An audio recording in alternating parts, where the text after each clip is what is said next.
السلام علیکم ورحمۃ اللہ وبرکاتہ۔ افلا یتدبرون القرآن، آج ہمارا جز 7 رہے گا۔ سورہ مائدہ کی آخری 2 آیات رہیں گی۔ سورہ مائدہ آیت نمبر 119-120۔ اعوذ باللہ من الشیطان الرجیم، بسم اللہ الرحمن الرحیم۔ قال اللہ هذا یوم ينفع الصادقین صدقهم، لهم جنات تجری من تحتها الأنهار خالدین فیها ابدا، رضی اللہ عنہم ورضوا عنہ، ذلك الفوز العظیم۔ للہ ملک السماوات والأرض وما فیہن، وهو على كل شيء قدیر۔ جزاکم اللہ خیر۔ السلام علیکم ورحمۃ اللہ وبرکاتہ۔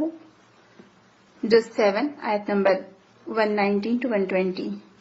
نحمده ونصلي على رسوله الكريم، اما بعد، فاعوذ باللہ من الشیطان الرجیم، بسم اللہ الرحمن الرحیم۔ رب اشرح لی صدری ویسر لی امری واحلل عقدۃ من لسانی یفقہوا قولی۔ اللہم ارنا الحق حقا وارزقنا اتباعہ وارنا الباطل باطلا وارزقنا اجتنابہ، آمین یا رب العالمین۔ الحمدللہ ہم تدبر قرآن سیریز، جس میں ہم قرآن کی آیتوں پر غور و فکر کر رہے ہیں، اور جیسے کہ ہم نے پہلے ہی پڑھا تھا کہ تدبر کا معنی کیا ہوتا ہے کہ اس کے پیچھے سے جانا، یعنی اس کی ڈیپ نالج حاصل کرنا۔ اور اللہ تعالیٰ نے قرآن میں یہ جملہ ہم سے سوالی انداز میں پوچھا ہے کہ افلا یتدبرون القرآن ام علی قلوب اقفالها، کہ یہ قرآن میں غور و فکر نہیں کرتے یا ان کے دلوں پر تالے پڑے ہوئے ہیں۔ اور ویسے بھی اللہ تعالیٰ فرماتا ہے ایک اور جگہ، جب ہم نے پچھلی دفعہ جو آیت پڑھی تھی اس کے اوپر ہی آیات تھی سورہ نساء میں ہی، کہ افلا یتدبرون القرآن، اگر یہ قرآن پر غور و فکر کرتے تو اس میں کچھ اختلاف نہ پاتے۔ الحمدللہ۔ اور قرآن میں غور و فکر سے جو وسعت نظری پیدا ہوتی ہے، جو ذہن ہمارا کھلتا ہے، جس طرح سے ہمیں شرح صدر ہوتا ہے، وہ ہمیں کسی اور چیز سے نہیں ہو سکتا، کیونکہ ظاہر سی بات ہے اللہ تعالیٰ کے کلام میں جو تاثیر ہے، جو برکت ہے، وہ کسی اور کلام میں نہیں ہو سکتی، وہ کسی اور چیز میں نہیں ہو سکتی۔ الحمدللہ۔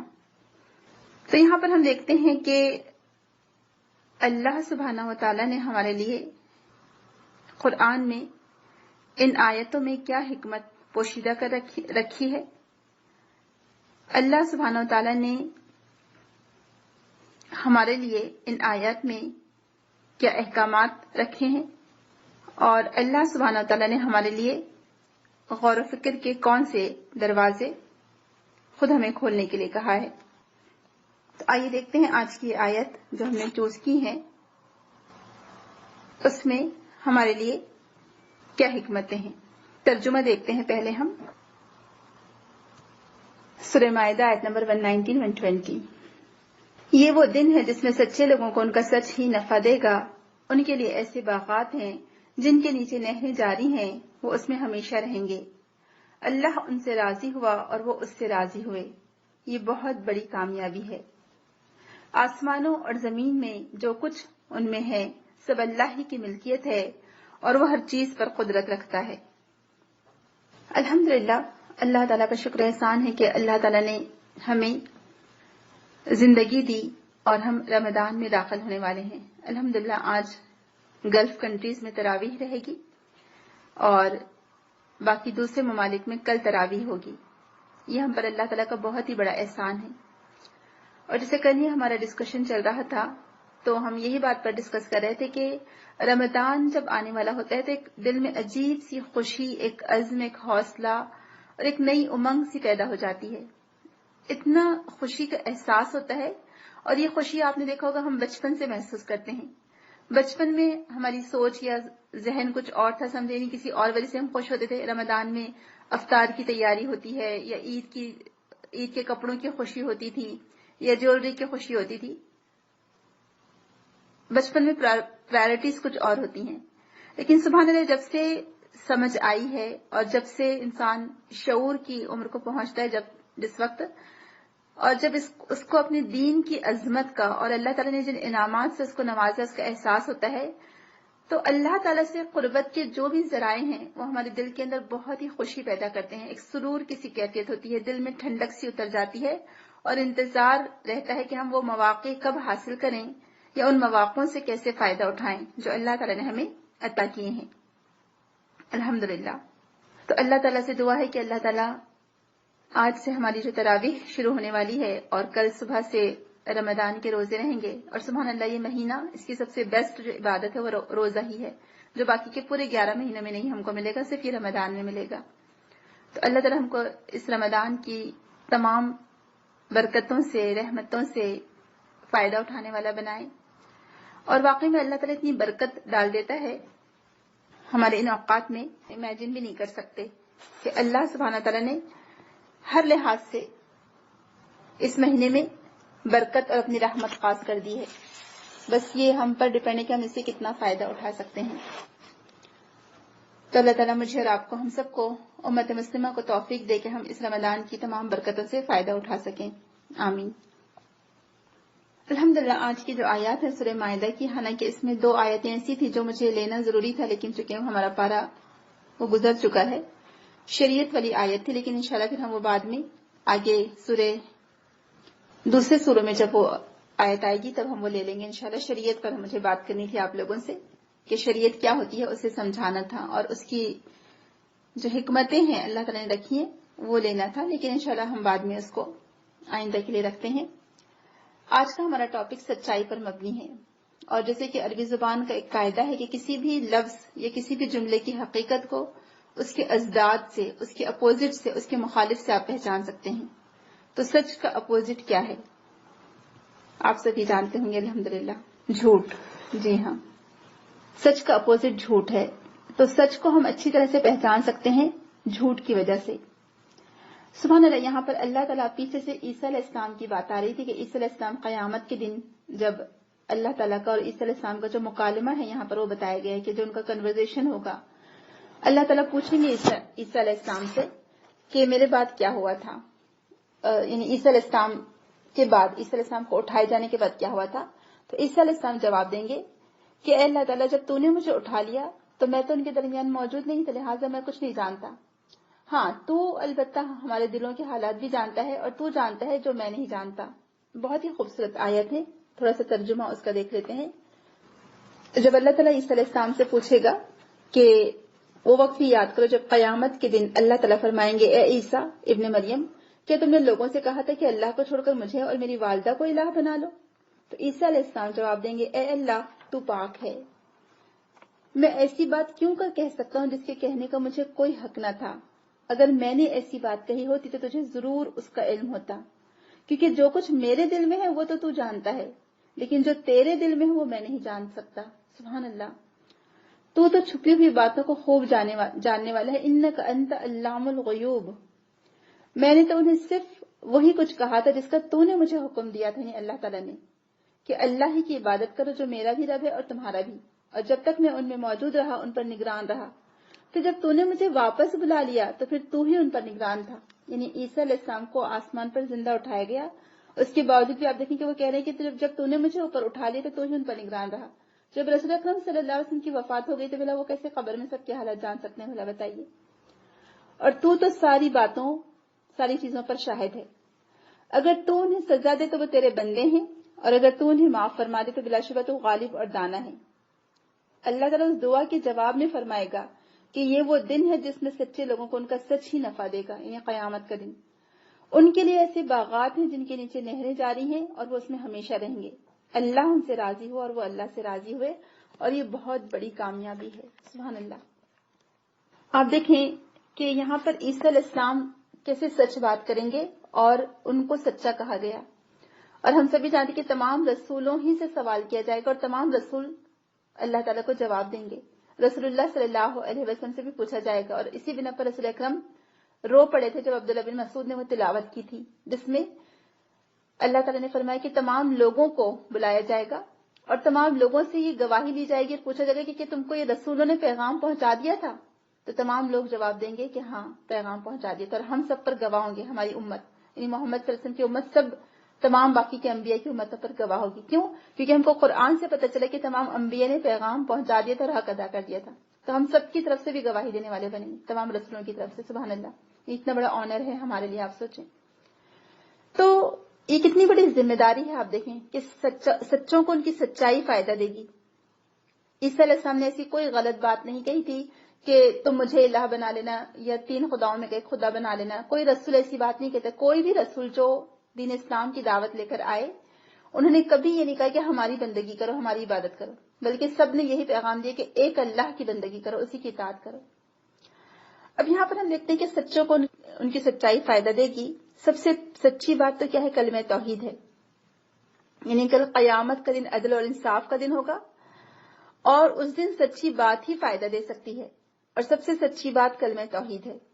یعنی جن لوگوں نے اللہ تعالیٰ کے ساتھ کسی کو شریک نہ سمجھا، پھر زندگی بھر اسی راست بازی کے ساتھ اس پر قائم رہے ہوں، یعنی اللہ تعالیٰ کے ساتھ کسی کو شریک نہیں ٹھہرایا، ایک اللہ کو اکیلا الہ اور واحد سمجھتے رہے، تو انہی کی نجات ہو سکتی ہے کل قیامت کے دن. انہیں ہی جنت میں داخل کیا جائے گا اور انہی کو انعامات سے نوازا جائے گا. ایسے لوگوں کے لیے اللہ تعالیٰ فرما رہے کہ وہ اللہ سے راضی اور اللہ ان سے راضی، چونکہ رضائے الہی یہی وہ مقام ہے جو جنت کی صورت میں دیا جائے گا. سبحان اللہ. اور یہی سب سے بڑی کامیابی قرار دی جا رہی ہے. اب آپ تھوڑی دیر کے لیے ہم سوچیں اور اس آیت پر غور و فکر کریں کہ انبیاء کرام تو ان کو تو ان کی سچائی فائدہ دے گی. الحمدللہ انہوں نے سچ بات لوگوں تک پہنچا بھی دی، ہمیشہ سچ بولتے رہے، یہاں تک کہ ان کی جان پر بھی بن آئی، لیکن وہ کبھی سچائی سے پیچھے نہیں ہٹے. ایک الہ کی دعوت وہ دیتے رہے کہ ایک ہی اللہ کو مانو، اس کے ساتھ کسی کو شریک نہ ٹھہراؤ. اس کے لیے انہوں نے اپنی پوری زندگی لگا دی. خود رسول اکرم صلی اللہ علیہ وسلم کی زندگی ہمارے سامنے ہے. مجھے بتائیے رسول اکرم کو نبوت سے پہلے جو 2 لقب دیے گئے تھے وہ کون کون سے تھے؟ یعنی رسول اکرم نبوت سے پہلے بھی جب آپ کو اسلام کے بارے میں کوئی علم ہی نہیں تھا، تب بھی آپ کن کوالٹیز سے آراستہ تھے؟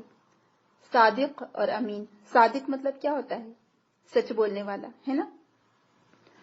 سبحان اللہ. آپ نے کبھی غور کیا ہے کہ یہ سچ بولنا انسان کو کتنا فائدہ دیتا ہے؟ اور یہ سچ بولنے کی وجہ سے سبحان اللہ کبھی مجھے یہ آیت ہمیشہ بہت ہی اپیل کرتی ہے اور بہت اٹریکٹ کرتی ہے. جب بھی سورہ بینہ میں بھی آتا ہے یہ رضی اللہ عنہم ورضوا عنہ ذالک لمن خشی ربہ، یہ ٹاپک.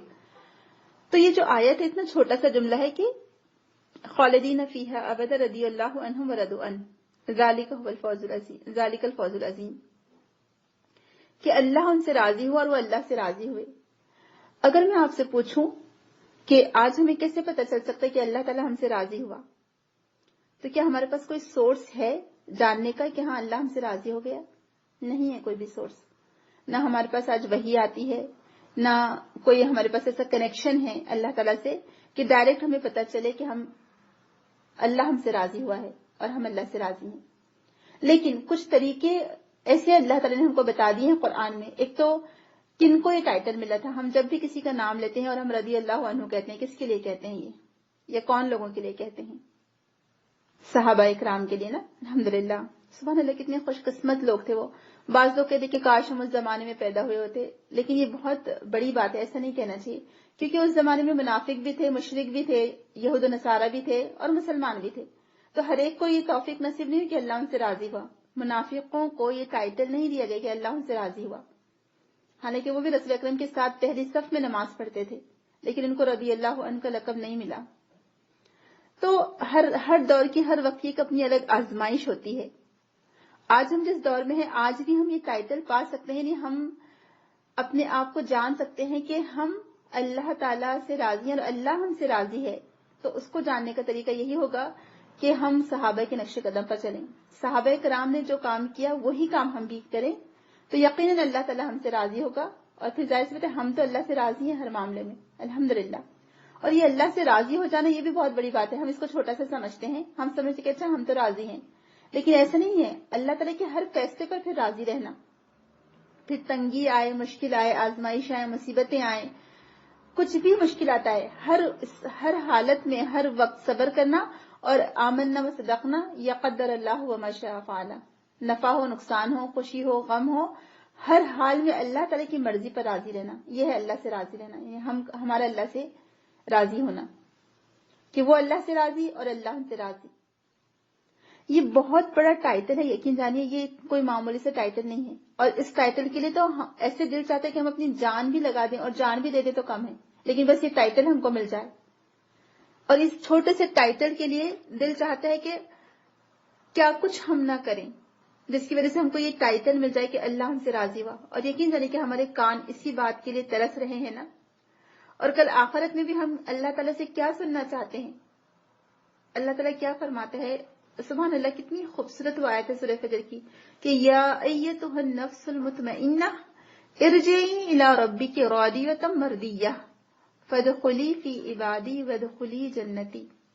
سبحان اللہ، ہم سب کی خواہش یہی ہوگی، میں جانتی ہوں آپ کی بھی یہی خواہش ہوگی کہ اے نفس مطمئن، چل اپنے رب کی طرف لوٹ چل، تو اس سے راضی، وہ تجھ سے راضی. فادخلی فی عبادی وادخلی جنتی، بس میرے بندوں میں شامل ہو جا، میرے بندوں میں داخل ہو جا اور میری جنت میں داخل ہو جا. سبحان اللہ، یعنی یہ ندا سننے کے لیے اللہ تعالیٰ کی طرف سے ہم زندگی بھر دوڑ رہے ہیں، یا جتنی ہماری زندگی گزر چکی ہے کوشش کر رہے ہیں. اور ہم میں سے ہر ایک کا دل یہ چاہتا ہے کہ یہ ندا ہمیں آئے، کہ اللہ تعالیٰ ہم سے مخاطب ہو کر فرما دے کہ اے میرے بندے داخل ہو جا میری جنت میں تجھ سے راضی، تو مجھ سے راضی. کیسا وہ وقت، کتنی خوشی کا وقت ہوگا جب ہم کو یہ پروانہ مل جائے گا کہ ہم کامیاب ہو گئے، اللہ ہم سے راضی ہو گئے. اور ہم سب یہی چاہتے ہیں، الٹیمیٹ ہمارا گول، ہمارا نصب العین یہی ہے. لیکن اس ایک ٹائٹل کے لیے آپ کو اپنی پوری زندگی میں بہت سارے ایسے کام کرنے ہوں گے جو آپ کو اپنے نفس پر گراں گزریں گے، جس کی وجہ سے دنیا میں ہو سکتا ہے لوگ آپ سے ناراض ہو جائیں، دنیا میں لوگ آپ کو ایک طرف ڈال دیں، لیکن آپ کو ہر حال میں سچ بولنا پڑے گا. آج آپ اپنے ارد گرد دیکھیے اور خود اپنی زندگی بھی دیکھیے. یہ آیت ہم سے تقاضا کرتی ہے، اس میں بہت زیادہ غور و فکر کی ضرورت ہے کہ سچوں کو ان کی سچائی فائدہ دے گی کل قیامت کے دن. اس دن سچوں کو چھانٹ کر الگ کر دیا جائے گا. آج سارا بازار جھوٹ کا بازار ہے. کہتے ہیں کہ جھوٹ کے بغیر تو گزارا ہی نہیں ہے. ہم کہتے ہیں نا، آج کے دور میں یہ جملہ اتنے دھڑلے سے کہا جاتا ہے اور فخریہ کہا جاتا ہے کہ ہم نے تو جھوٹ بول کر، یا ہم نے ایسے کام کر، ایسے کچھ لپیٹ کر بات کی کہ ہمارا کام نکل گیا. کہتے ہیں جھوٹ کے بغیر گزارا ہی نہیں ہے. اور یہ سچائی، یہ سچ بات انسان کو سچوں میں شامل کر دیتی ہے. کون تھے سچے، کس کو وہ لقب ملا صدیق کا؟ امام مزنی رحمہ اللہ کہتے ہیں، امام مزنی یا مزنی جو بھی ہیں، امام مزنی رحمہ اللہ کہتے ہیں کہ تمام صحابہ الحمدللہ رسول اکرم کے صحابہ تھے، ایمان والے تھے، لیکن ہر ایک کے ایمان کا لیول ایک جیسا نہیں تھا. لیکن ابو بکر صدیق کے دل کی بات ہی الگ تھی. یعنی ان کے دل میں کوئی چیز تھی، ایسا ان کا مخموم دل تھا، اور ان کی زبان صادق تھی، لسانن صادقن قلب مخموم. تو ابو بکر صدیق کا معاملہ ایک الگ ہی تھا، ان کا ہارٹ ہی بالکل الگ تھا، ان کا دل بالکل الگ تھا. ان کے دل کی حالت عجیب ہی تھی، جس کی بنا پر وہ یعنی رسول اکرم جب بھی کچھ پوچھتے تھے کسی صحابہ کے بارے میں، آپ نے کبھی نام لے کر نہیں کہا کہ فلاں فلاں یہ کوالٹیز کا مالک ہے. لیکن جب رسول اکرم ایک مجموعی طور پر جب پوچھتے اور بات کرتے یا بتاتے، تو وہ ہر چیز پر ابو بکر صدیق صادق آتے تھے اس پر. سبحان اللہ، کیسا ان کا دل ہوگا، مخموم قلب اور لسانن صادقن، کہ سچی زبان، ان کی زبان پر ہمیشہ سچ رہتا تھا. سبحان اللہ. اور حدیث سے پتہ چلتا ہے، ابو ہریرہ راوی ہیں کہ بندہ اللہ تعالی کی رضامندی کے لیے ایک بات زبان سے نکالتا ہے اور وہ اسے کوئی اہمیت بھی نہیں دیتا. یہ رسول اکرم صلی اللہ علیہ وسلم کی بات ہے، حدیث ہے، صحیح بخاری کی حدیث ہے کہ بندہ اللہ تعالی کی رضامندی کے لیے ایک بات زبان سے نکالتا ہے اور وہ کوئی اہمیت بھی نہیں دیتا اس کو، مگر اسی کی وجہ سے اللہ تعالیٰ اس کے درجات بلند کر دیتا ہے. سبحان اللہ. اور ایک دوسرا بندہ ایک ایسا کلمہ زبان سے نکالتا ہے جو اللہ تعالیٰ کی ناراضگی کا باعث ہوتا ہے، اور وہ شخص اس کو کوئی اہمیت بھی نہیں دیتا، لیکن اس کی وجہ سے وہ جہنم میں گر جاتا ہے. اللہ تعالیٰ رحم فرمائے. کلام کی بات ہے، زبان کی بات ہے، اللہ تعالیٰ کی رضامندی کی بات ہے. تو ہم کتنا ہمیں کانشیس رہنے کی ضرورت ہے. آپ مجھے بتائیے کہ ہر لمحے ہم کو دیکھنا کہ ہماری زبان سے کون سی ایسی بات نکل رہی ہے جو اللہ تعالیٰ کو راضی کر رہی ہے, نہیں راضی کر رہی ہے, جو اللہ تعالیٰ کی رضامندی والی بات ہے, جو ہم کو اللہ تعالیٰ کی رضامندی تک پہنچا دے, اور پھر ہم بھی اللہ تعالیٰ کی ہر بات سے راضی رہیں. اب دیکھیں, سچ کا اپوزٹ جھوٹ ہے, اور اللہ تعالیٰ قرآن میں خود فرماتے کہ یا ایھا الذین آمنوا اتقوا اللہ وکونوا مع الصادقین, کہ اے لوگوں جو ایمان لائے ہو, اللہ سے ڈرو, یعنی اللہ کا تقوی اختیار کرو اور سچے لوگوں کا ساتھ دو, یا سچے لوگوں کے ساتھ ہو جاؤ, صدیقین کے ساتھ ہو جاؤ, سچ بولنے والوں کے ساتھ ہو جاؤ. اور حدیث میں آتا ہے کہ وَإِنَّ الرَّجُلُ لَيَصْدُقُ حَتَّى يَكُونَ صِدِّيقًا. سبحان اللہ. بخاری کی حدیث ہے کہ بلا شبہ سچ آدمی کو نیکی کی طرف بلاتا ہے, اور نیکی جنت کی طرف لے جاتی ہے, اور آدمی سچ بولتا رہتا ہے یہاں تک کہ وہ صدیق کا مرتبہ حاصل کر لیتا ہے. اور بلا شبہ جھوٹ آدمی کو برائی کی طرف بلاتا ہے, اور برائی جہنم کی طرف لے جاتی ہے, اور آدمی جھوٹ بولتا رہتا ہے یہاں تک کہ وہ اللہ تعالیٰ کے ہاں بہت جھوٹا کذاب لکھ دیا جاتا ہے. لا حول ولا قوت الا باللہ. یہ سب جھوٹ اور سچ کہاں سے نکلتا ہے؟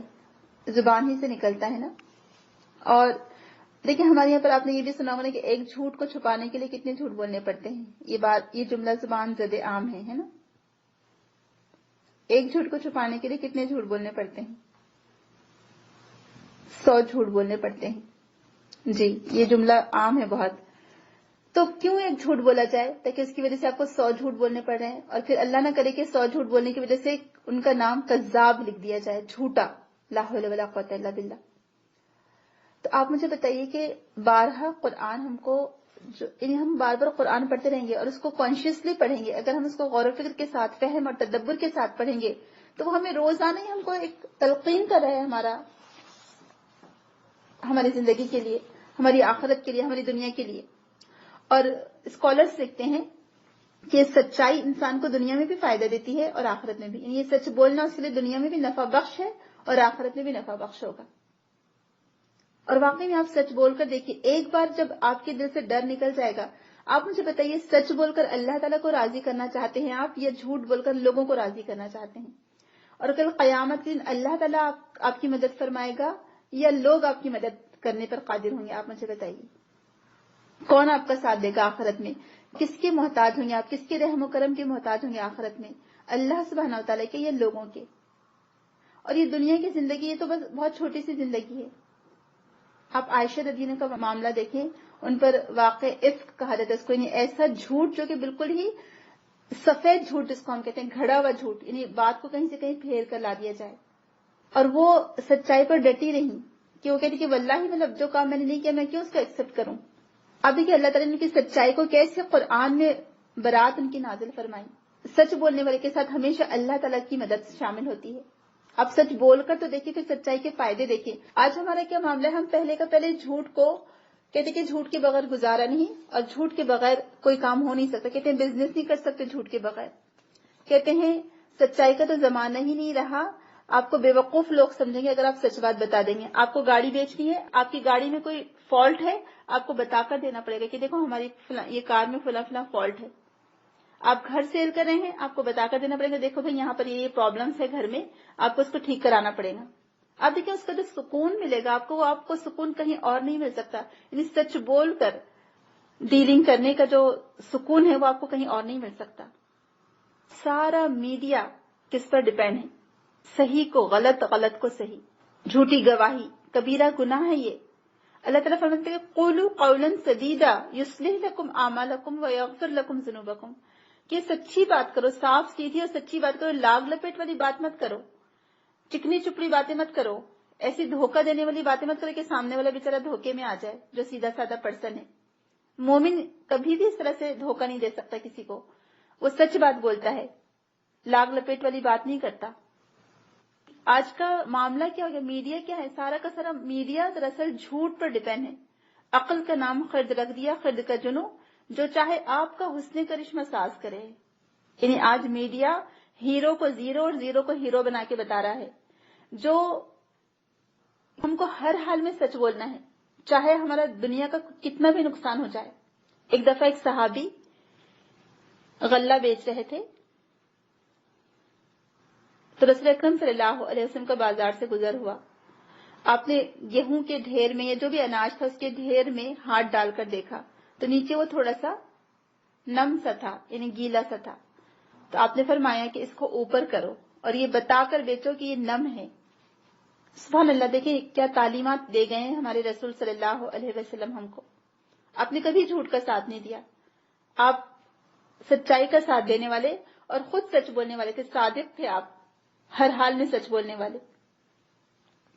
آج ہم کتنی دفعہ لوگوں کو خوش کرنے کے لیے جھوٹ بول دیتے ہیں کہ اچھا کوئی ہمارے گھر آنے والا ہے، وہ کیسے منع کریں، بول دو طبیعت خراب ہے، بیمار ہے. ذرا ذرا سی بات پر ہم بیماری کا بہانہ کر دیتے ہیں کہ سر دکھ رہا، بیمار ہے، طبیعت خراب ہے، یا چھٹی کی درخواست دے دیتے ہیں کہ ہم بیمار ہیں اس سے چھٹی بڑھا دو، اور پتہ نہیں کیا کچھ ایکس وائی زیڈ. اور اسپیشلی رشتوں کے معاملے میں جب رشتے ہوتے ہیں اس وقت ہم کو سب بتا دیں کہ کئی جگہ ایسا کہ لڑکی بیچاری شادی کے بعد جانے کے بعد پرابلم کا شکار ہو گئی، ماں باپ اپنے بیٹے میں جو برائی ہے وہ نہیں بتاتے کہ یہ سائیکولوجیکلی بیمار ہے یا کچھ اور پرابلم ہے، اس کو کچھ اور فزیکلی بیمار ہے، کچھ بھی نہیں بتاتے. اور کئی سوالات ایسے آتے رہتے ہیں آئے دن کے شادی کے وقت ہم کو بتایا نہیں گیا تھا وہ لڑکا اب نارمل ہے اور شادی کر دی گئی، اب کیا کرے وہ. کتنا بڑا جھوٹ آپ نے بولا. تو یہ دھوکہ دینا ہوا نا. ہم یہ نہیں سوچتے کہ ہمارا آخرت کا کتنا نقصان ہو رہا ہے، اللہ تعالیٰ ہم سے ناراض ہو رہا ہے. اللہ تعالیٰ جب ہم سے ناراض رہے گا تو کیا ہم جنت میں داخل ہو سکیں گے؟ تو یہ چھوٹی چھوٹی چیزیں ہیں روزمرہ کی زندگی میں، اور یہ قرآن ہماری روزمرہ کی زندگی ہی کو صحیح کرنا چاہتا ہے. یہ قرآن نازل ہی اس لیے کیا گیا کہ ہماری جو روزمرہ کی جو ڈیلنگ ہے، جو ہمارے معاملات ہیں، چاہے وہ فیملی کے ہوں، خاندان کے میٹرز ہوں، چاہے بزنس کے میٹرز ہوں، چاہے کسی کے ساتھ شادی بیاہ کا معاملہ ہو. رسول اللہ صلی اللہ علیہ وسلم نے کیا فرمایا کہ اگر کوئی نقص ہو تو بتا دو، پہلے ہی دیکھ لو، بتا دو، بعد میں نہیں کہنا کچھ بھی. تم کوئی چیز سیل کر رہے تو تمہارے مال میں کوئی نقص ہے، کپڑا پھٹا ہوا ہے تو بتا دو کہ دیکھو یہ کپڑا اس میں یہ نقص ہے، یہ کمی ہے، تو بتا دو پہلے. جھوٹ مت بولو، سچ سچ بات بتا. تم اس کا فائدہ دیکھو کہ سچائی تم کو کتنا نفع دیتی ہے. الحمدللہ. اسی طرح بزنس کا معاملہ ہے کہ بزنس بھی کرو تو سچائی پر مبنی بزنس کرو. جو آج کل جو بزنس چل رہا ہے وہ بالکل غلط طریقے سے چل رہا ہے. جیسے جو لوگ کسی اور سے مال سیل کرواتے ہیں اور ان سے منگا کر دوسروں کو سیل کرتے ہیں، تو اگر آپ کمیشن لے رہے ہیں بیچ میں، کیونکہ اگر آپ ایجنٹ ہیں تو آپ کو پہلے اپنے گراہک کو بتانا پڑے گا کہ آپ صرف ایجنٹ ہیں اور آپ اپنے کمیشن پر کام کرتے ہیں. ٹھیک ہے، اگر آپ کھلم کھلا نہیں بتا سکتے تو کچھ پرسنٹ بتا سکتے ہیں، ہم اتنا پرسنٹ کمیشن لیتے ہیں اور اس پر ہم بزنس کر رہے ہیں. آپ کو کلیئر، یعنی کیونکہ بزنس کا رول ہی یہ ہے کہ یعنی جو چیز ہے وہ کلیئر ہو، اس میں کوئی چیز چھپائی نہ جائے. ایسے رشتوں کا معاملہ ہے، ایسے ہر چیز کا معاملہ ہے. تو کسی سے بات کرنا ہو، کسی کو کچھ بتانا ہو، آج ہم لوگوں کے ڈر کی وجہ سے کہہ رہے وہ کیا کہیں گے، برا مان جائیں گے. ٹھیک ہے، جھوٹ بول دو. کرتے ہی نہیں کرتے ہیں، صحیح کو غلط، غلط کو صحیح بنا دیتے ہیں. پھر وہ ایک جھوٹ کو چھپانے کے لیے اتنے 100 جھوٹ بولتے چلے جاتے ہیں. پھر آپ سوچیں کہ ایسے شخص کی جو شبیہ ہے وہ کیا بن جائیں گے. پھر وہ شخص کتنا جھوٹا قرار پائے گا. کیا اس پر پھر کوئی یقین کرے گا؟ نہیں کرے گا کوئی اس پر یقین. پھر ہم اپنا وہ نقصان نہیں دیکھتے. تو آپ دیکھیں یہ سب، یعنی یہ زبان ہے ہماری جو ہم کو سچا اور جھوٹا بناتی ہے. تو اپنی زبان کو ہمیں کتنا سوچ سمجھ کر استعمال کرنے کی ضرورت ہے. رسول اکرم صلی اللہ علیہ وسلم نے کیا فرمایا تھا کہ اپنی زبان کو قابو میں رکھو، اپنے گھر میں رہو اور اپنے گناہوں پر رو اپنے گناہوں پر. اور جب یمن کی طرف بھیجے جا رہے تھے معاذ بن جبل رضی اللہ عنہ، تو رسول اکرم نے کہا تھا کہ اے معاذ، اگر تم مجھے 2 چیزوں کی ضمانت دے تو حفاظت کی، تو میں تمہیں جنت کی ضمانت دے دیتا ہوں. اور وہ 2 چیزیں کہتی کہ جو 2 ٹانگوں کے درمیان ہے، یعنی شرمگاہ، یعنی فحاشی سے اور زنا سے بچو، اور یہ جو دونوں دانتوں کے جبڑوں کے درمیان ہے زبان، اس کی ضمانت دے دو تم کہ تم ہمیشہ سچ بولو گے، صاف سیدھی سچی بات کرو گے، تو میں تمہیں جنت کی ضمانت دے دیتا ہوں. سبحان اللہ. آپ سوچیں یعنی جنت میں جانا کتنا آسان ہے اگر ویسے دیکھا جائے تو، لیکن اپنے آپ کو سچا ثابت کرنا ہوگا. اور سبحان اللہ آپ دیکھیں اس کا فائدہ کتنا بڑا بتایا جا رہا ہے کہ اللہ تعالیٰ فرما رہا ہے کہ سچوں کو ان کی سچائی فائدہ دیں گے، ان کو ایسی جنتوں میں داخل کیا جائے گا جن کے نیچے نہریں بہ رہی ہوگی، جہاں وہ ہمیشہ ہمیشہ رہیں گے. اور رضی اللہ عنہم ورضوا عنہ، اور اللہ ان سے ہمیشہ راضی رہے گا اور وہ بھی اللہ سے راضی رہیں گے وہاں پر. ذالک الفوز العظیم، یہی عظیم کامیابی ہے. سبحان اللہ، اتنا بڑا وعدہ ہم سے کیا جا رہا ہے. کون اس ڈیلنگ سے ڈیل نہ کرے گا؟ کون یہ بزنس نہ کرے گا؟ یعنی یہ تجارت ہی تو ہے نا. جنت کو خریدنا دیکھا جائے تو آسان بھی ہے اور دیکھا جائے تو مشکل بھی ہے. اور میں ایک چھوٹا سا واقعہ آپ لوگوں کے سامنے رکھوں گی. سیرت سے تو ہم کو بہت سارے واقعات ملتے ہیں، لیکن چونکہ ہمارا ٹائم ہم کو پرمیشن نہیں دیتا، اور ہم پریکٹیکلی دیکھیں کہ ہم کس طرح سے ان آیات سے فائدہ اٹھا سکتے ہیں. آپ کو معلوم ہوگا کہ صحابہ کرام رضی اللہ عنہ ان کا معاملہ کیسا تھا، اور رسول اکرم صلی اللہ علیہ وسلم نے ان کی کیسی تربیت کی تھی ماشاءاللہ، اور کیسے وہ سچے ہو گئے تھے کہ پھر وہ جھوٹ نہیں بولتے تھے. پہلے میں صحابی کا واقعہ لوں گی اور پھر آپ کو ایک اور دوسرا واقعہ اگر ٹائم رہا تو کوشش کروں گی سنانے کا، جو آپ کو سبھی کو یاد ہوگا، جو بچپن میں ہم سب نے پڑھا ہے اپنی کتابوں میں. کعب بن مالک، آپ جانتے ہوں گے جب غزوہ تبوک کا موقع تھا، اور یہ غزوہ تبوک فرسٹ ٹائم اتنی دور مسلمانوں کو سفر کر کے جانا پڑا تھا جنگ کے لیے. بہت دور دراز کا سفر تھا اور انتہا کی گرمی تھی، کھجوریں پکنے کا موسم تھا. جو لوگ گلف کنٹریز میں رہتے ہیں وہ جانتے ہوں گے کہ یہاں پر جولائی اگست میں اس لیے چھٹی ملتی ہے کیونکہ یہ حبس کا موسم ہوتا ہے، اور حبس ایسا ہوتا ہے جس میں سانس لینا بھی مشکل ہو جاتے ہیں، اسی لیے کوئی اے سی سے باہر نہیں نکلتا. تو یہ کھجوریں پکنے کا موسم تھا، انتہا سے زیادہ حبس تھا، اور ان کی سال بھر کی اکنامی اس پر ڈیپینڈ تھی، ان کھجوروں پر. اور اسی وقت تبوک کی جنگ کا موقع آ گیا، اور اس وقت عام اعلان کر دیا گیا تھا. یعنی عام طور پر تو جنگ پر جانا فرض کفایہ، یعنی چند لوگ چلے جائیں تو باقی لوگوں کی طرف سے حق ادا ہو جائے گا. لیکن اس وقت مسلمانوں کے لیے عام اعلان کر دیا گیا کہ ہر ایک کو نکلنا ہے سوائے معذور کے یا جس کے پاس سواری نہیں ہے. تو اب تمام صحابہ رسول اکرم کے ساتھ نکل گئے. کہا جاتا ہے کہ کعب بن مالک رضی اللہ عنہ، انہوں نے کہا، یہ اچھے صاحب حیثیت تھے، شاعر بھی تھے ماشاءاللہ، اور ان کے پاس سواری بھی بہت اچھی تھی. تو انہوں نے یہ سوچا کہ ابھی تو یہ قافلہ جا رہا ہے کیونکہ اتنے سارے لوگ ہیں تو یہ تو دھیرے دھیرے چلتے جائیں گے، تو میں ایسا کرتا ہوں کل نکل جاؤں گا، اور پھر جلدی جلدی تیزی سے سفر کر کے، میری سواری تو بہت اچھی ہے، ان کے ساتھ پہنچ جاؤں گا.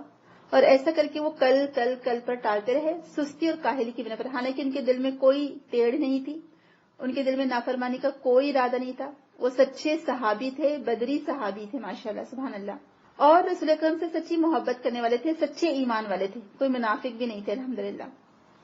لیکن صرف اور صرف سستی اور کاہلی کی وجہ سے کل جاؤں گا، پرسوں جاؤں گا، یہ سوچ سوچ کر 10-15 دن گزر گئے، اور یہاں تک کہ ادھر سے ان لوگوں کی واپسی کا ٹائم شروع ہو گیا.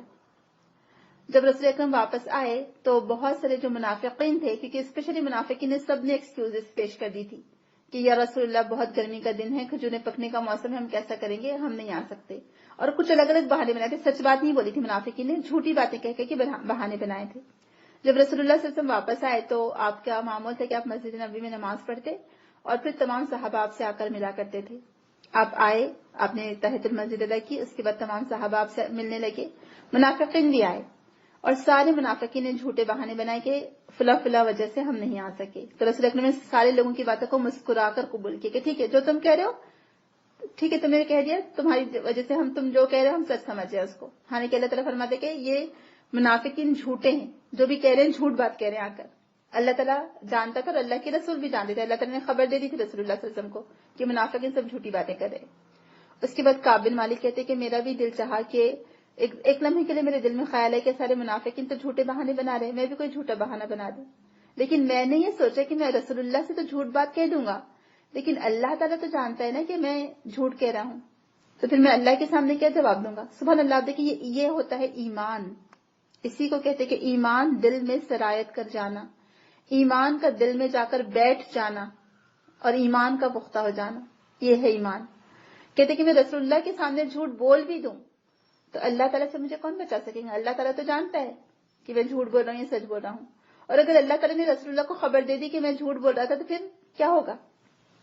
تو کہنے لگے میں نے دل میں ارادہ کر لیا کہ میں ضرور سچ ہی بولوں گا.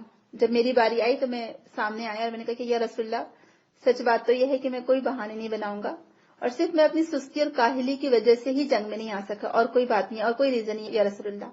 میرے پاس سواری بھی تھی، سب کچھ تھا، وقت بھی تھا.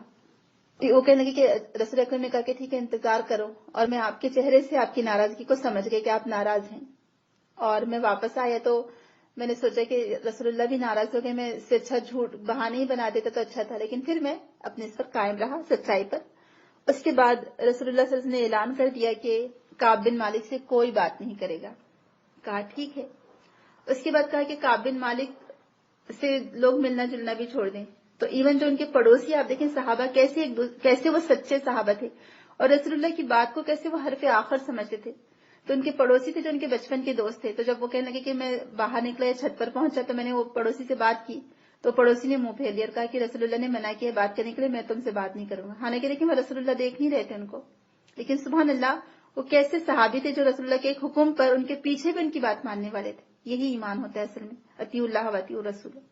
تو کہا کہ نہیں مجھ سے بات نہ کرو، بہتر ہے کہ تم مجھ سے بات نہ کرو. جو بات رسول اللہ نے کہہ دی تو کہنے لگے میں نیچے آ گیا واپس. پھر اس کے بعد مجھے رسول اللہ کی طرف سے حکم آیا کہ اپنی بیوی کو بھی میکے بھیج دو. میں نے اپنی بیوی کو بھی میکے بھیج دیا. اس کے بعد وہ کہتے کہ اسی دوران شاہ غسان کی طرف سے خط آیا، یعنی جو وہی تبوک میں جہاں پر گئے تھے نا، جو نصارہ تھے، ان کا بادشاہ یا ان کا جو گورنر تھا، اس کی طرف سے خط آیا کہ ہم نے سنا ہے کہ تمہارے صاحب تم سے ناراض ہو گئے ہیں، ہمارے پاس آؤ، ہم تم کو بہت انعامات سے نوازیں گے. تو میں نے سوچا کہ لو یہ ایک اور مصیبت، میں نے وہ خط کو چولہے میں جھونک دیا. دیکھیں سبحان اللہ کیسا ایمان اور کیسی آزمائشیں آ رہی ہیں. آپ دیکھیں ٹیمپٹیشن کتنے آ رہے ہیں، لیکن سبحان اللہ کیسا ایمان تھا وہ. تو خط کو چولہے میں جلا دیا. اس کے بعد پورے 50 دن کے بعد اللہ تعالیٰ کی طرف سے آیتیں نازل ہوئی قرآن میں، اور رسول اکرم کے چہرہ کی خوشی دیکھی نہیں جا رہی تھی. تو کہا جاتا ہے کہ جیسی وہ آیتیں نازل ہوئی تو رسول اکرم نے جب وہ آیتیں پڑھ کر سنے تو ہر صحابی کی خواہش تھی کہ وہ دوڑا دوڑا جائے اور کعب بن مالک کو بتائے خوشخبری. اور وہ کہتے کہ مجھے لوگوں نے بتایا، صحابہ نے بتایا، اور میں دوڑا دوڑا آیا اور میں رسول اللہ کے چہرے کی خوشی اور ان کے رنگ سے سمجھ گئی کہ آپ کتنے خوش ہیں. آپ کے چہرے پر سرخی چھائی ہوئی تھی، خوشی سے چہرہ آپ کا گلنار ہو رہا تھا. اور تمام صحابہ بھی خوش تھے. آپ دیکھیں کیسے مسلمان ہیں ماشاءاللہ، کیسے ایک دوسرے کے ساتھ خیر خواہ، کہ اپنے ایک ساتھی کی توبہ قبول ہونے پر سب کیسے خوش ہیں. اور آپ دیکھیں کہ 50 دن تک ان کس ذہنی ٹینشن میں ان کے گزرے ہوں گے کہ کوئی صحابہ بھی ان سے بات نہیں کر رہا. رسول اکرم ان کی طرف دیکھ کر بات بھی نہیں کرتے تھے. وہ کہتے تھے کہ میں مسجد جاتا تھا تو دیکھتا تھا کہ جب میں نماز میں مشغول ہوں تو رسول اللہ میری طرف دیکھتے ہیں، مجھے محسوس ہوتا تھا. لیکن جیسے میں نماز سے فارغ ہوتا اور میں جب رسول اللہ کی طرف دیکھتا تو رسول اللہ منہ پھیر لیتے تھے یا اب نظریں ہٹا دیتے تھے. کیا دل کہہ رہا ہوگا ان کا. لیکن دیکھیں سبحان اللہ کیسا ان کا صبر برداشت، لیکن اپنی سچائی پر قائم رہے، جھوٹ کی طرف نہیں آئے. اس کے بعد 50 دن کے بعد ان کی توبہ قبول ہوئی الحمدللہ. تمام صحابہ خوش، ماشاءاللہ ان کو مبارکباد دے رہے ہیں. پھر وہ رسول اکرم کے پاس آتے کہتے ہیں یا رسول اللہ تعالیٰ نے میری توبہ قبول کی اور یہ میرے لیے بہت بڑی خوشی ہے، تو میں اس خوشی میں اپنی پوری جائیداد جتنی ہے وہ سب اللہ کی راہ میں دے دینا چاہتا ہوں. تو کہا کہ نہیں یہ تو بہت زیادہ ہو جائے گا، اپنے لیے بھی کچھ رکھو. تو پھر میں نے کچھ رکھ کر دے دیا اور کہا کہ یا رسول اللہ جس سچائی کی بدولت اللہ تعالیٰ نے میری توبہ قبول کی، میں انشاءاللہ مرتے دم تک سچ بولتا رہوں گا. سبحان اللہ دیکھیں سچائی کیسے سچوں کو فائدہ دیتی ہے بولنے والوں کو. تو ہم بھی دل میں عزم کریں، ارادہ کریں کہ ہم چاہے کچھ ہو جائے، دنیا کا نقصان ہو جائے، کوئی ناراض ہو رہا ہم سے، چاہے وہ گھر والے ہوں باہر والے ہوں، لیکن جھوٹ مت بولیں کبھی بھی. ہم چھوٹی چھوٹی باتوں کے لیے جھوٹ بول دیتے ہیں. کچھ لوگ مرد حضرات تو آفیسز کے لیے بہت جھوٹ بولتے ہیں. بعض لوگوں کی عادت ہے کہ گھر والوں سے جھوٹ بولتے رہتے ہیں، گئے تھے کہیں اور کا بتا دیا. عورتوں کو چاہیے کہ اپنے شوہر سے کبھی جھوٹ نہ بولے، جہاں جا رہی ہیں وہیں کا بتا کر جائیں نا، کیوں جھوٹ بول کر زبردستی تعلقات خراب کرتی ہیں. تو جھوٹ نہ بولیں کبھی بھی، اور ہر حال میں سچ بولتے رہیں تاکہ سچوں کو ان کی سچائی ہی فائدہ دے گی کل قیامت کے دن. اور سچ انسان کے لیے دنیا میں بھی فائدہ مند ہوتا ہے اور آخرت میں بھی فائدہ مند ہوگا. سبحان اللہ. تو اب دیکھیں کہ ہمارے معاملات میں آپ خود سوچیں اور غور کریں اور سوچیں کہ آپ چاہتے ہیں کہ اللہ آپ سے راضی ہو اور آپ بھی اللہ سے راضی رہیں. تو اس صورت میں پھر آپ کو اپنی زندگی میں کچھ چیزوں پر خود اپنے اوپر پابندی لگانی پڑے گی. آپ کو اپنی ذات پر کڑی نظر رکھنی ہوگی، بہت سخت محاسبہ کرنا پڑے گا آپ کو اپنا کہ آیا میں صبح سے لے کر رات تک جو میں نے باتیں کی ہوں اس میں کتنا جھوٹ تھا اور کتنا سچ تھا. اب دیکھیے تھوڑی دیر کے لیے جھوٹ بول کر انسان ہو سکتا وقتی مصیبت سے بچ جائے اس وقت کی، لیکن وہ جو وقتی مصیبت ہے اس سے بہت بڑی مصیبت کو آپ نے دعوت دے دی. ایک چھوٹی سی مصیبت سے بچنے کے لیے آپ نے بڑی مصیبت کو دعوت دے دی ہے اور آپ نے زیادہ گناہوں کا توق اپنے گلے میں ڈال لیا ہے. تو کیوں نہ پھر وہ چھوٹی مصیبت قبول کر لیں، جو بھی مشکل آئے گی اس وقت آئے گی، ختم ہو جائے گی، لیکن الحمدللہ آپ آگے چل کر آگے کی بڑی مصیبت سے بچ جائیں گے. تو ہر حال میں کوشش کریں کہ سچ بولیں. آپ کو واقعہ یاد ہوگا، مجھے نام نہیں یاد آ رہا ہے ان کا، ان کی والدہ نے ان کو بھیجا تھا سفر پر، وہ جا رہے تھے، یہ پڑھائی کے لیے جا رہے تھے، جس بھی غرض سے جا رہے تھے. تو ان کے جیب میں انہوں نے اشرفیاں رکھ دی اور کوٹ کے اندر کی جیب میں اس کو سی دیا. جب راستے میں ڈاکوؤں نے ڈاکہ ڈالا، ڈاکوؤں نے پوچھا تو انہوں نے سچ کہہ دیا کہ ہاں میرے پاس اشرفیاں ہیں. جب لوگوں نے چیک کیا تو کہا کہ ان کے پاس تو کوئی اشرفی نہیں ہے. تو کہا کہ تم جھوٹ بول، کہا نہیں میں تو سچ بول رہا ہوں، میرے پاس اشرفیاں ہیں. تو کہا کہ دکھائی تو نہیں دے رہی ہیں. تو کہا کہ میرے اندر کی جیب میں میری والدہ نے کوٹ کے ساتھ اس کو سی دیا ہے. جب وہ کوٹ کو الٹا کر یہ جو بھی کر کے دیکھا گیا تو واقعی میں اشرفیاں نکلی، جو پیسے تھے وہ نکلے. تو جو ڈاکوؤں کا سردار تھا اس نے پوچھا کہ تم چاہو تو بچا سکتے تھے نا، تم نے کیوں بتا دیا کہ تمہارے پاس اشرفیاں، ہم کو تو دکھائی نہیں دی. تو کہا آپ سے جھوٹ بول کر بچا لیتا، لیکن اللہ تعالیٰ کو کیا جواب دیتا. اور میری والدہ نے مجھے یہی تعلیم دی ہے کہ ہر حال میں سچ بولا جائے، اور سچوں کو ان کی سچائی فائدہ دیتی ہے. سبحان اللہ. آپ دیکھیں کہ وہ جو بھی ڈاکو وغیرہ جو رہا ہو، اس نے کیا کیا کہ اس نے خود اس سے توبہ کر لی آئندہ کے لیے، ایک چھوٹے سے بچے کی بات سچائی کی وجہ سے. تو اس سے سچ بولا کریں، ہمیشہ سچائی کو اپنے لیے لازم کر لیں اور اپنی زبان سے وہی بات نکالیں جو صاف سیدھی اور سچی ہو. اللہ تعالیٰ کیا فرماتے ہیں، قولوا قولا سدیدا. آپ دیکھیں ہر جمعہ کے خطبے میں یہ آیت پڑھی جاتی ہے کہ یا ایھا الذین آمنوا قولوا قولا سدیدا یصلح لکم اعمالکم، کہ اگر تم سچی اور صاف سیدھی سچی بات کرو گی تو اللہ تعالیٰ یصلح لکم اعمالکم، تمہارے اعمال کو درست فرما دے گا. یعنی باقی کے تمہارے پورے اعمال پھر صالح ہوتے چلے جائیں گے. یعنی ایک سچ بولنے کا اتنا بڑا فائدہ ہے کہ باقی کے تمام اعمال ہمارے صالح ہو جائیں گے، نیک ہو جائیں گے. وَيَغْفِرْ لَكُمْ ذُنُوبَكُمْ، اور اللہ تعالیٰ تمہارے گناہوں کی بخشش فرما دے گا. اس سے بڑھ کر کیا چاہیے ہم کو کہ ہمارے گناہوں کی بخشش ہو جائے اور ہمارے اعمال صالح ہو جائیں ایک سچ بولنے کی وجہ سے، ایک صاف سیدھی سچی بات کرنے کی وجہ سے. لاگ لپیٹ والی بات نہ ہو. کچھ لوگوں کو آپ نے دیکھا ہوگا اتنی چکنی چپڑی باتیں کرتے ہیں، اتنی لاگ لپیٹ والی باتیں کرتے ہیں، اندر کچھ اور ہوتے ہیں باہر کچھ اور ہوتے ہیں. ڈرائنگ روم کا اخلاق الگ ہوتا ہے، پیچھے کا اخلاق الگ ہوتا ہے. اللہ تعالیٰ کو ایسے دو منہ والے لوگ پسند نہیں ہے بالکل بھی. اب دیکھیں جو منافق کی نشانیاں بتائی گئی ہیں کہ جب بھی بات کرے تو کیا کرے، جھوٹ بولے، سچ بولتا ہی نہیں منافق. تو اپنے آپ کو کبھی جج کرے، اتنی ہمت ہے تو اپنے آپ کو جج کر کے دیکھیں. اور اگر اللہ نہ کرے جھوٹ بولنے والے ہیں آپ یا کوئی بھی ایکس وائی زیڈ پرسن، اللہ نہ کرے کہ ہم میں سے کوئی جھوٹ بولنے والا، لیکن جھوٹ بولتے ہو، کوئی کسی کی عادت ہے، تو سوچ لیں کہ خود ہی پھر اپنے آپ کو کہیں کہ میں منافق ہوں. اتنی ہمت ہونی چاہیے پھر ہم کو اس بات کو ایکسپٹ کرنے کی کہ پھر منافق اپنے آپ کو سمجھے سب سے اچھا. لیکن ہم میں سے کوئی اپنے آپ کو منافق کہلوانا پسند کرے گا؟ آپ بتائیے، نہیں کرے گا کوئی بھی. ہم میں سے کوئی اپنے آپ کو منافق نہیں کہہ سکتا، چاہے وہ خود کتنا ہی بڑا جھوٹا ہو.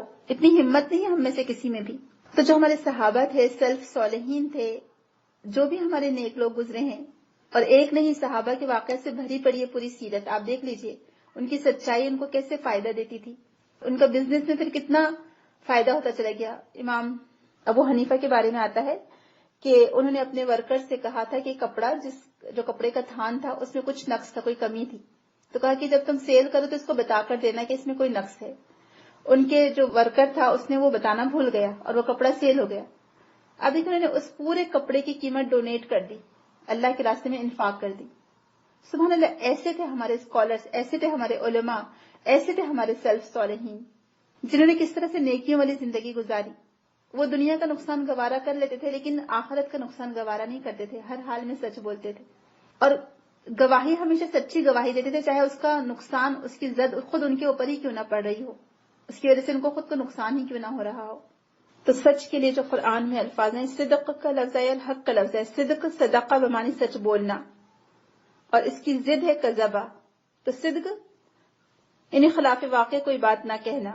اور اللہ تعالیٰ فرماتے کہ سب سے بڑا جھوٹ یعنی سچ کو چھپانا وہ کیا ہے، جو اللہ پر جھوٹ باندھے اور سچی بات جب اس کے پاس پہنچ جائے تو اسے جھٹلا دے. اسی لیے سب سے سچی بات کلمہ توحید ہے کہ اللہ کو ایک ماننا، اس کے ساتھ کسی کو شریک نہ ٹھہرانا. اور ایک حق آتا ہے، اس کا ضد باطل ہے.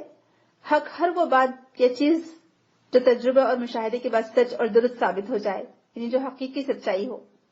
تو اگر ہم چاہتے ہیں کہ ہمارا نام صدیقین میں لکھا جائے، کیونکہ کل قیامت کے دن کیا ہوں گے، یہ صدیقین کو حسن اولئک رفیقا کہا گیا ہے کہ جو نبی ہوں گے، صدیق ہوں گے، شہداء ہوں گے، صالحین ہوں گے، ان کا ساتھ نصیب ہوگا.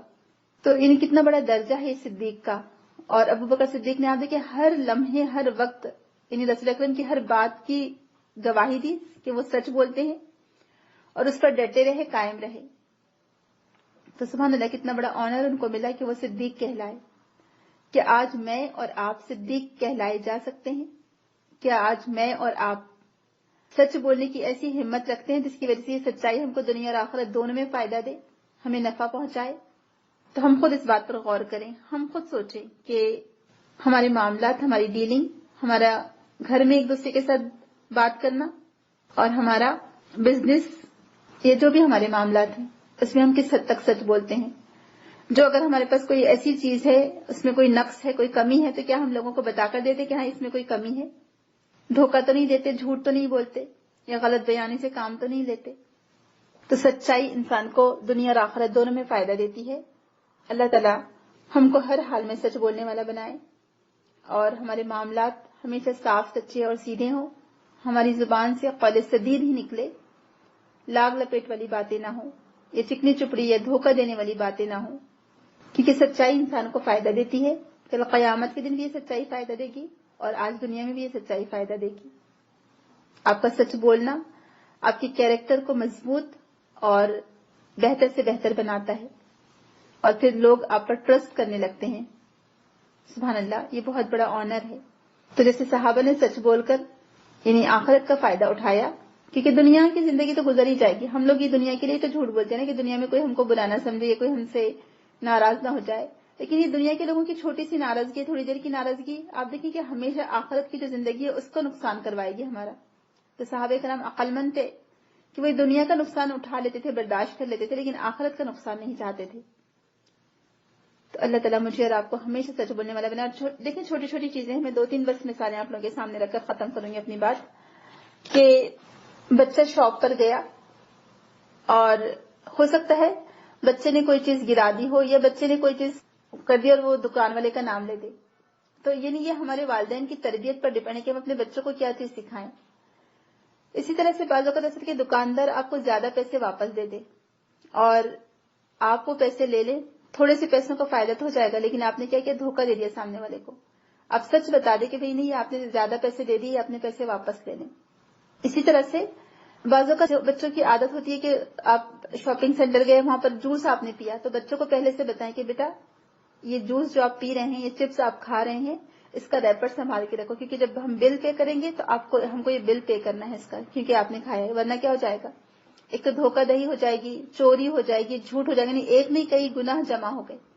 تو یہ چھوٹے چھوٹے معاملات ہیں جہاں پر ہم کو سچی بات یعنی اچھی بات سکھانے کی ضرورت ہے اپنے بچوں کو اور خود کو بھی، یعنی ماں باپ اگر اچھے ہوں گے، والدین اچھے ہوں گے، تو بچوں پر بھی خود بخود اس کا اثر پڑے گا، وہ کبھی پھر جھوٹ نہیں بولیں گے، وہ کبھی پھر سچ کا ساتھ نہیں چھوڑیں گے، چاہے سچ کی وجہ سے ان کو کتنا بھی نقصان اٹھانا پڑے، لیکن وہ ہمیشہ سچ بات کہہ کر ہی اپنا بزنس کریں گے، اپنی ڈیلنگ کریں گے، جو ان کے روزمرہ کے معاملات ہیں وہی انجام دیں گے۔